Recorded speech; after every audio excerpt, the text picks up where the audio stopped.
نانگے شاہ کے پاس عورتیں ہیں، کشمیر کا نانگے شاہ، سوپور کا بابا، میں نے اللہ کی قسم اپنی آنکھوں سے دیکھا، وہ شیطان ننگا بیٹھا ہے اور عورتوں کی لائن لگی ہوئی ہے، 5-7 آدمی ہوں گے، باقی ساری بیویاں لگی، اے بابا بڑا پہنچے ہے۔ اب سارا لینا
اے پہنچیا ہوندا سوتھن پہ پا لیندہ، اس کو کچھ ڈھانپنے کی تمیز نہیں، تم نے اس کو پیروں فقیروں کو الہ نہ بنائیے، ان کی عبادت نہ کیجیے، ان کے لیے رکوع سجدے طواف نظر نیاز خوف امید محبت توکل میں ان کو شریک نہ کیجیے، ایک اللہ کی توحید کو مانیے۔ مردوں کے کڑوں پر، تعویذوں پر، دھاگوں پر، کالے دھاگوں پر، انگوٹھیوں پر، اور وہ سمجھتے ہیں کہ یہ کڑا پہننے سے ماجرا ختم، بیماری ختم، یہ تعویذ لٹکانے سے سوکڑا ختم، یہ تعویذ پہننے سے بلڈ پریشر ختم، یہ تعویذ پہننے سے بواسیر ختم، یہ تعویذ کے نام پہ چلنے والے کاروبار، یہ غیر اللہ سے جڑنے والے تعلق، میرے جملے کو یاد رکھنا، ہو سکتا ہے یہ کڑوا ہو اور کسی کے ماتھے پہ بل پڑے، میں چندہ لینے کے لیے کھڑا نہیں ہوا۔ یہ تعویذ کا کاروبار جہاں اس نے مال برباد کیا ہے، جہاں اس نے ایمان برباد کیا ہے، وہاں اس نے عزتوں کے جنازے نکالے ہیں۔ مجھے کہنے دیجئے، زنا کا ایک کاروبار تو کوٹھوں پہ بیٹھی ہوئی کنجریاں کرتی ہیں، اور زنا کا ایک کاروبار پیروں فقیروں درویشوں مولویوں تعویذ فروشوں کے ذریعے ہر جگہ پر، ہر دربار پر اور ہر خانقاہ پر، جہاں جہاں ان تعویذ فروشوں کے ڈیرے ہیں، ایک زنا کا کاروبار یہاں پہ ہوتا ہے۔ موت ایک دفعہ آنی ہے، رب نے اس کی گھڑی لکھی ہوئی ہے، کہتا ہوں وہی بات، سمجھتا ہوں جسے حق۔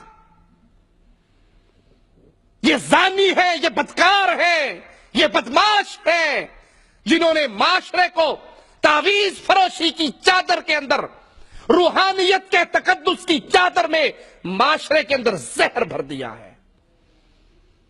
اور اگر میری بات پہ یقین نہیں کرتے ہو، انہی کی گھر کی کہہ رہا ہوں، چراغ میرا ہے رات ان کی۔ جائیے دنیا ٹی وی کا وہ پروگرام دیکھیے جس میں گجرانوالے کا پیر سلیم قادری جو نرینہ اولاد کا تعویذ دیا کرتا تھا، جس کے لڑکا نہیں ہوتا، ان عورتوں کی بھی غیرت مر چکی ہے جو اپنے بیٹوں کو کہتی ہیں تیرے گھر میں 3 بیٹیاں ہو گئی، اگر تیری بیوی نے اب بیٹی کو جنم دیا تو طلاق دینا۔ اور لڑکا کہتا ہے ماں کی بات ماننی ضروری ہے، بیوی سے کہتا ہے اگر اب بیٹی ہوئی تجھے طلاق۔ تیری بیوی کا پیٹ اس کے اختیار میں ہے کہ یہاں سے بیٹا نکلے یا بیٹی، یا یہ عرش والے کی مرضی ہے؟ یہب لمن یشاء۔ یہ معاشرہ کب جاگے گا؟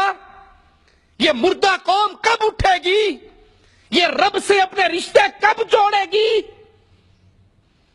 ابھی بھی تعویذ فروشوں کے چنگل سے نکلنے کا وقت نہیں آیا، ابھی بھی ایک اللہ پر ایمان لانے کی گھڑی نہیں آئی، ابھی بھی لا الہ الا اللہ کی سچی دعوت کو تسلیم کرنے کا وقت نہیں آیا۔ کب تک مال لٹاؤ گے؟ کب تک عزت کے جنازے نکلواؤ گے؟ کب تک ان پیروں فقیروں کو روحانیت کے نام پہ اپنے دین اور عزت کا ڈاکو بنتے رہنے دو گے؟ ایک اور خبیث مولوی، دجال ڈاکو، تعویذ فروش، زانی بدکار، وہ ایک عورت کے ایک گھر میں آیا کرتا تھا، چکر لگایا کرتا تھا۔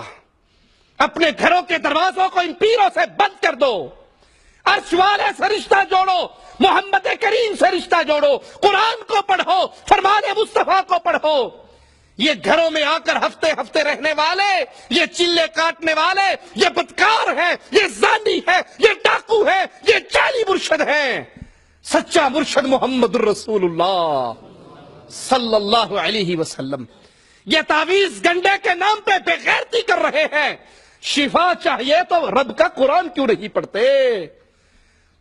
بیماری ہے، جادو ہے، پیروں کے در کی خاک نہ چھانو، عرش والے نے قرآن حکیم شفا بنا کر تمہارے لیے نازل